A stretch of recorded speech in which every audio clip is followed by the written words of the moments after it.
سلام. امروز ویدیومون نسبت به موضوع قبلی خیلی متفاوته. مطمئنم تا به حال اسم گروه BTS رو شنیدید. یکی از موفق ترین خواننده‌های قرن 21 و مشهورترین بوی گروپ توی جهان امروزی.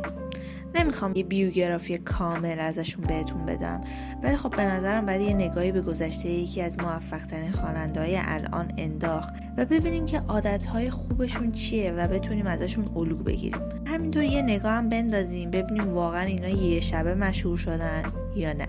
این گروه 7 عضو داره. لیدر اونا اسمش کیم نامجونه که به اسم RM هم شناخته میشه. ناگفته نمونه که کیم نامجون یکی از باهوشترین افراد توی صنعت خوانندگی کره یا همون کیپاپ است و خودش به تنهایی تونسته انگلیسی رو با فیلم فرندز یاد بگیره. یه جورایی تنها کسیه که تو گروه انگلیسی بلده و خب به عنوان لیدر هم بیشترین مسئولیت به گردنشه. به نظر من که موفقیت این گروه 60% به کیم نامجون بستگی داره و 40% بقیه به اعضا مربوط میشه. نفر بعدی جی هو که به ماشین دنس معروفه. نفر بعدی پارک جیمین. به نظرم مهربون ترین عضو این گروه پارک جیمینه. یه شخصی که برای همه احترام قائل میشه و هیچ وقت هم ازش رفتار بدی دیده نشده. نفر بعدی جونگکوک، کوچکترین عضو گروه و با استعدادترین که توی هیچ کاری امکان نداره استعداد نداشته باشه. نفر بعدی تهیونگ، کسی که چند سال متوالی به عنوان جذابترین فرد جهان شناخته شده. یه شخص بسیار مهربون ولی با افکار عجیب و دوست داشتنی. نفر بعدی کیم سوکجین، بزرگترین عضو گروه که همه کاری برای تمام دوستاش میکنه.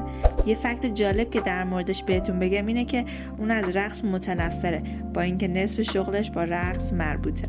و نفر آخر یونگی، شخصی که بچگی شعر می نوشته ولی خانواده‌اش شعرهای اونو پاره می کردن و مخالف کار کردن اون توی صنعت موسیقی بودن که آخرش باعث میشه اون خونه رو ترک کنه و چند سال توی سئول تک و تنها هم کارهای پاره وقت انجام بده و هم توی شرکت کارآموزی خوانندگیش رو ادامه بده. یونگی و تهیونگ از خانواده‌های فقیری بودن ولی رویاشون رو از دست ندادن و با مخالفت‌های زیادی که داشتن بازم کارشون رو ادامه دادن. جونگکوک توی 13 سالگی شروع به کارآموزی کرد.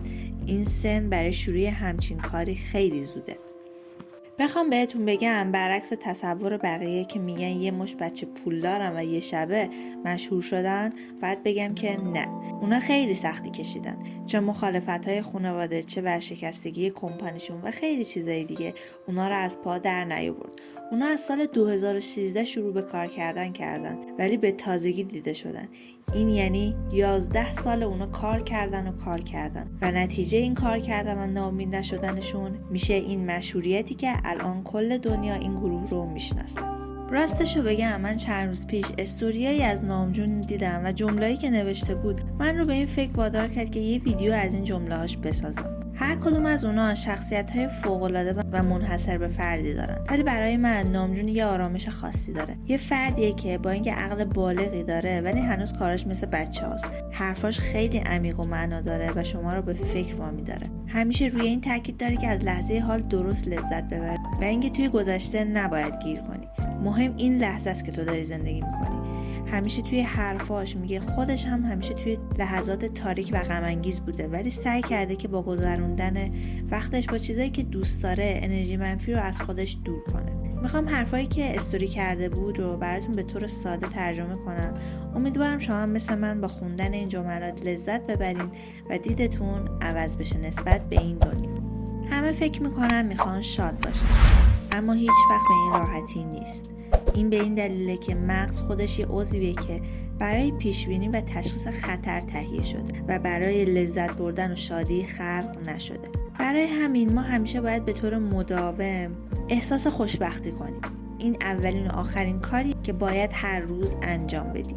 6 احساس اساسی هستن که توی تمام فرهنگ و تاریخ و بین تمام انسان‌ها مشترکه که عبارت از شادی، غم، خشم، تعجب، انزجار و ترس. بین همه احساسات تنها احساسی که مثبت شادیه. شدت احساسات منفی خیلی زیاده، به خاطر همین شاد بودن برای ما دشواره. ما به راحتی میتونیم به خاطر چیزای بی اهمیت غمگین و از خودمون بیزار بشیم. برای مغزی که برای زنده موندن همیشه باید حواسش به رویدادهای تهدید کننده و منفی باشه، اتفاقهای خوشایند و مثبت توی اولویت نیست. مغز توی تموم اون 7 میلیون سال یک عضو عصبی، هوشیار و جدی برای بقا بوده. اینو یاد بگیری که از لحظه لذت ببری. اوایلش حتما سخته، پس لطفا اونو به عادت تبدیل کن. اگه کنار آتیش گرم باشی، اونو بچش. اگر گرمای برنج حس خوبی داشت، هوا صاف بود، از دستش نده و اونو میل کن. اگر به لطف شخص دیگه ای روز خوبی داشتی، از اون لذت ببر و سپاسگزار باش. به این ترتیب تو میتونی مدیتیشن رو توی زندگی خودت تمرین کنی. شکرگزار باش و حواست باشه حتی اگه فقط برای چند دقیقه توی روز باشه، انرژی درونی خودت رو بسازی. اگه از خودت میپرسی آیا من حتما باید اینطوری زندگی کنم؟ میگم بله. به خاطر اینکه زندگی انسان همینه. ما انسان‌های با محدودیت هستیم که همیشه نگران بیماری، بلا، فقر و انزوا هستیم و اگه بد شانس باشیم یه زمانی زیر تیغ این چاقو میافتیم. زندگی خیلی سخته و اگه توی لحظه زندگی نکنی و لذت نبری، توی مقطعی از زندگی از دریچه افسردگی و اضطراب به خودت نگاه میکنی و در نهایت غیر تحمل خواهیم شد. اگه مراقبت نکنی، مغز روی امواج افکار منفی سوار میشه و به نقطه ای از درماندگی میرسه. پس فقط به مغزت اجازه نده که هر کاری دلش میخواد انجام بده. شبا که نمیتونم بخوابم، بی سر و صدا به این فکر میکنم که چند نفر غیر از من به دلیل افسردگی و اضطراب خودشون مشکل خواب دارن. از اونجایی که همه ما انسانیم و زندگی خیلی سخته، پس در رو روی نشخوار فکری میبندم، احساس پتو رو روی بازوام میچشم و در صدای نفسهای خانواده‌ام که همیشه شنیدم شادی رو پیدا میکنم. پس باز هم من در لحظه زندگی میکنم، نه در گذشته و نه در آینده.